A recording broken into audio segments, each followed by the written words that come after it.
Hey there, I'm Mike from Kitchen Table Finance and welcome back to the channel. If we haven't met yet, this is where we take everyday money problems and break them down in plain English. The kind of stuff that actually hits your kitchen table. So if that sounds like your kind of thing, go ahead and hit subscribe and let's dig in. Today, I want to talk about something almost every single one of us has done at least once. You sign up for a gym membership, and I want you to be really honest with yourself for a second. When was the last time you actually walked through those doors?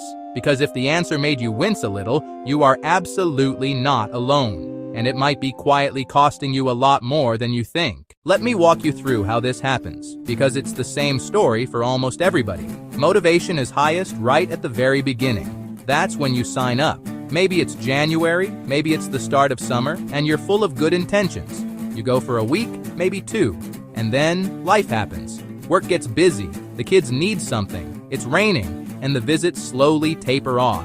But here's the thing that doesn't taper off, that monthly charge. It keeps right on going, month after month, long after you stopped showing up. And the numbers on this are pretty eye-opening. Studies have found that roughly half of all new gym members stop going within the first 6 months. Half. And a good chunk of those folks keep paying their dues for months, sometimes years, after they've effectively quit. Now let's put that in real dollars because that's what matters at the kitchen table. Say you're paying $50 a month. That's $600 a year. $600 for a building you are not setting foot in. That's a car repair. That's a big chunk of a back-to-school budget. That's a nice long weekend away with the family. Gone. Quietly. $50 at a time. Now here's the part that really gets me, and I want you to hear this clearly. A lot of gyms make it deliberately hard to cancel. Think about it. Signing up took you about 90 seconds on your phone. But canceling? Suddenly you have to show up in person, or mail them a written letter, or you can only cancel during some specific window they didn't tell you about. That friction is not an accident. It is a strategy. They are betting that you're busy, that you'll get frustrated, and that you'll just keep paying rather than jump through all the hoops. And for millions of people, that bet pays off.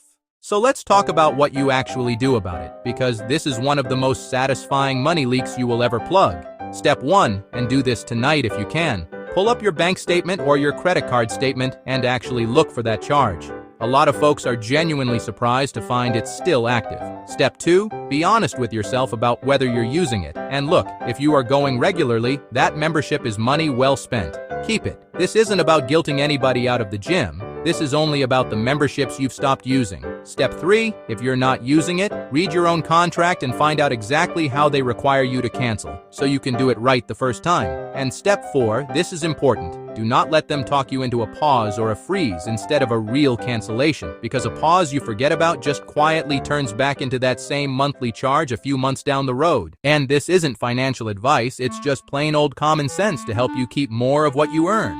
But here's the bigger picture. That gym membership? It's usually not the only one.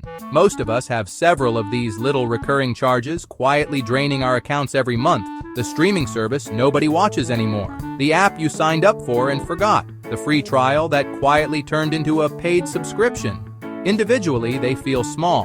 Added up, they can cost you hundreds, even thousands of dollars a year.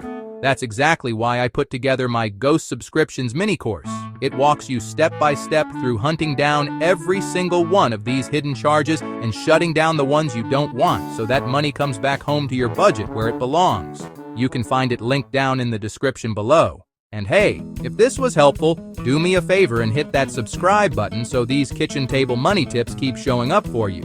I've also got a whole library of these short, focused mini courses on everyday money problems, everything from cutting hidden fees to getting your grocery budget under control.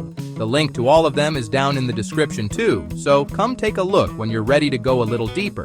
That's it for today. Just remember, these companies are counting on you not paying attention. The moment you start paying attention, you take back control of your money. I'm Mike from Kitchen Table Finance. I'll see you in the next one.